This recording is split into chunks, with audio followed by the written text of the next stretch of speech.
Hey guys, today, as I mentioned in class, yesterday we are going to be doing our editing of our personal narrative.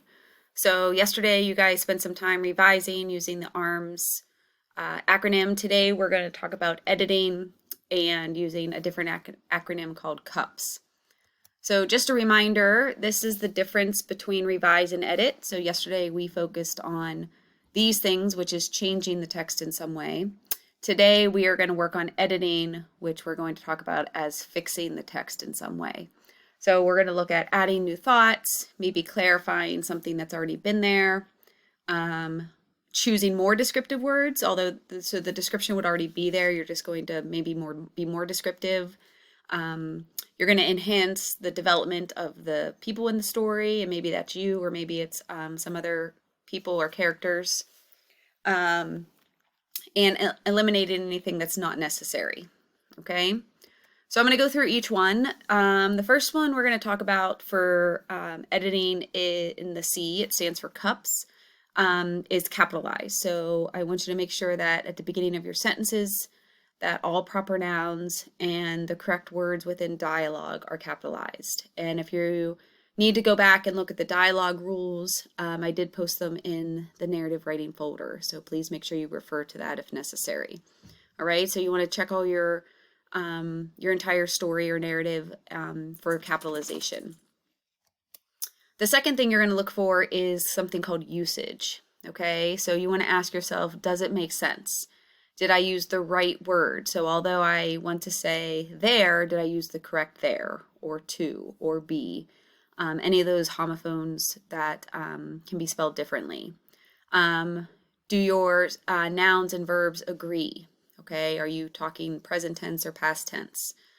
You want to read it, does it flow from sentence to sentence and paragraph to paragraph? And in this case, it's a narrative, so you want to make sure that it's in sequential order.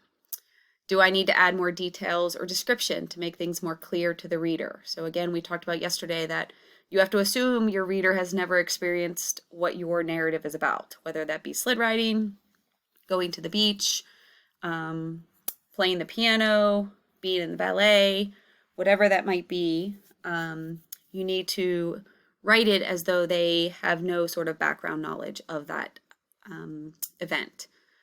And then the last thing says, does anything need eliminated because it doesn't enhance the story, or you would consider it off topic?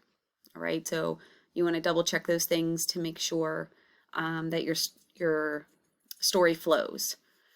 This one's probably going to take the most amount of time. Okay, there's a lot here to sort of look at to make sure that you're sort of getting those last pieces before you would consider it to be finished. The P in CUPS is going to stand for punctuation, so you want to make sure that you have appropriate end marks, periods, exclamation points, and question marks. You want to be aware of your comma usage. We have not spent too much time on commas yet, so don't be too hard on yourself here, but you should know the basic rules of commas. And then also you want to make sure that your quotation marks are used correctly within dialogue. So make sure that you, again, refer to those dialogue rules or quotation rules that are posted in the folder. Okay? And then the last one is going to be S, which is for spelling.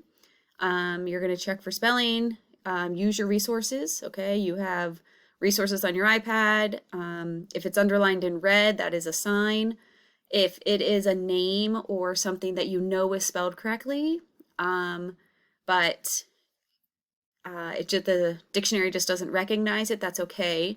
But I would say that anything underlined in red, you just need to double check. And really, other than a few unique spellings of someone's name or something, you really shouldn't have any other red lines on your document. Okay? So your task today with editing is that you are going to go to the OneDrive and open up your narrative from yesterday. So yesterday you edited you revised this narrative. So today we're going to edit it. Okay, so you're going to check your writing for capitals, meaning, usage of words, check for punctuation within the dialogue, make sure everything's spelled correctly, get rid of all the red lines where it's necessary.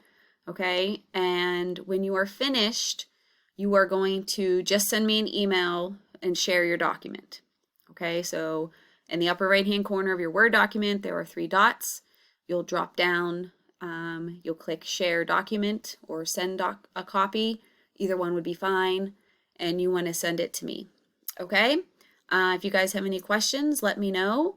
By the end of today's lesson and with your edits and revisions, your personal narrative should be pretty close to being ready to be typed and turned in as your final copy. If you have someone at home that could also read over it, I would encourage you to do that.